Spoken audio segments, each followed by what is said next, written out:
Hola y bienvenido a otro episodio de Nerd Notes. I'm your host, Coach Stoliger. Since the month between September 15th and October 15th is Hispanic Heritage Month, I thought we'd take a look at some of the long-standing institutions of Hispanic culture and examine some of the Hispanic Americans that have had a positive impact on our history and pop culture. Put your thinking caps on, guys. This is Nerd Notes.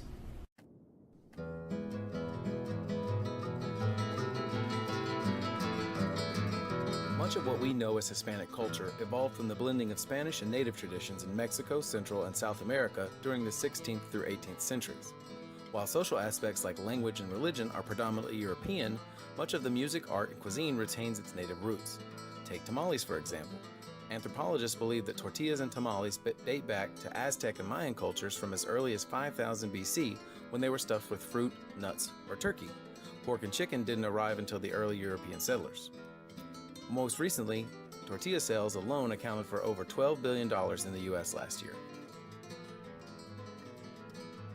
Hispanic Heritage Month begins on September 15th because it coincides with the independence from Spain for many Latin American countries. Mexican Independence Day is actually September 16th, and contrary to popular belief, not the 5th of May. Cinco de Mayo, as it's known, is actually the anniversary of Mexico's victory at the Battle of Puebla, when the much smaller and ill-equipped Mexican army won a decisive victory over the French, who were seeking reimbursements for unpaid debts. Today, annual Cinco de Mayo festivities, along with observances of Dia de los Muertos and quinceañeras, showcase the many aspects of Hispanic culture. During Hispanic Heritage Month, we celebrate both the customs and traditions of our Hispanic ancestry, as well as the men and women who have had a positive impact on society.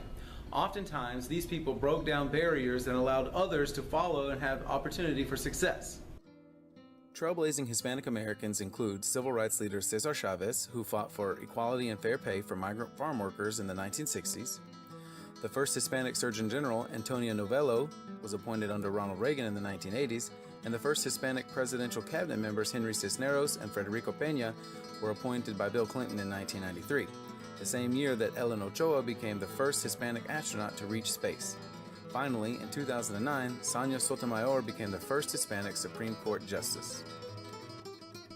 Batting third, playing right field, number 21, Roberto Clemente. Puerto Rican legend Roberto Clemente is as well known for being a humanitarian as he is for being one of the first great Latino baseball stars. He opened the door for generations of baseball icons, and in 2017, nearly a third of Major League Baseball is made up of Hispanic ballplayers. Clemente is the ultimate role model for modern all-stars like Jose Altuve and Carlos Correa. Other sports have seen the rise of Hispanic superstars as well. Jim Plunkett, Anthony Munoz, and Tony Gonzalez are all pro football legends, and Argentine Manu Ginobili has had a stellar pro basketball career with the San Antonio Spurs. The impact of icons of science, politics, and sports is undeniable. But the greatest ambassadors for Hispanic culture are the artists and entertainers who succeeded in every medium from canvas to comedy, with many continuing to have an impact still today. For more than a half-century, Hispanic Americans have established themselves as some of film and TV's most noted performers.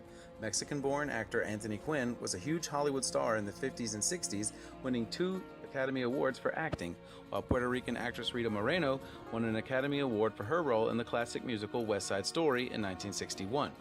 To this day, she is the only Latino to have won an Emmy, an Oscar, a Grammy, and a Tony. These early pioneers inspired a wave of modern dramatic actors that include Edward James Olmos, Andy Garcia, Benicio del Toro, Salma Hayek, and Diego Luna. Oh, yeah? In the 1950s, Cuban immigrant Desi Arnaz revolutionized television along with his wife Lucille Ball on the show I Love Lucy. It was the first show to be filmed live in front of an audience and then rebroadcast across the country. While she was undeniably the star, he would go on to produce other successful shows like The Andy Griffith Show, Mission Impossible, and even Star Trek. Modern TV has given us titans of comedy like George Lopez, America Ferrera, and Sofia Vergara. Hispanic filmmakers have also thrived in recent decades. Texan Robert Rodriguez made his first film El Mariachi on a shoestring budget, but it spawned a lucrative franchise starring Antonio Banderas and Salma Hayek, and then opened the door for the opportunity to make the Spy Kids and Sin City franchises. Then there is Guillermo del Toro, the creative force behind the Spanish-language horror film Pan's Labyrinth. the Hellboy movies, and everyone's favorite giant robots versus giant monsters action thriller, Pacific Rim. Both are joined by other prestigious Mexican Oscar winners, Alfonso Cuarón, director of Gravity, Children of Men, and the best Harry Potter movie, Prisoner of Azkaban, Expecto Patronum! and Alejandro González Iñárritu, director of Birdman and The Revenant. While some Hispanic Americans found success in film and television, music became an increasingly popular outlet to showcase both Latino talent and culture.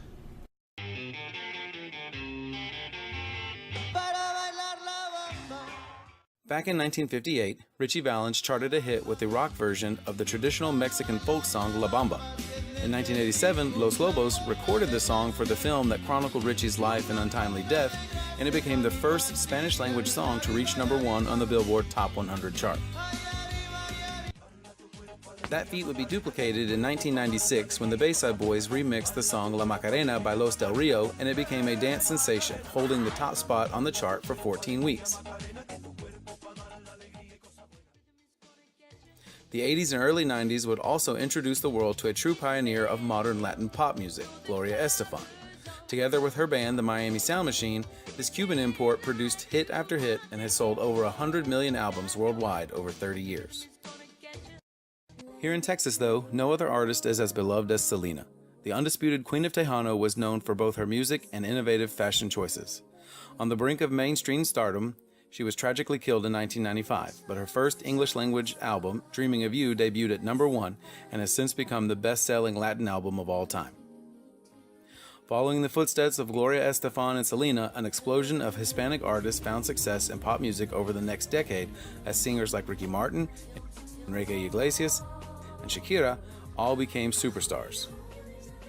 Singing, dancing, and acting triple threat Jennifer Lopez, who played Selena in a movie based on her life, has been a constant force in fashion, film, television, and music for 2 decades and continues to be an innovator of pop culture in 2017. A year in which Despacito by Luis Fonsi and Daddy Yankee became the 3rd Spanish-language song to hit #1 on the Billboard charts. Would you look at that?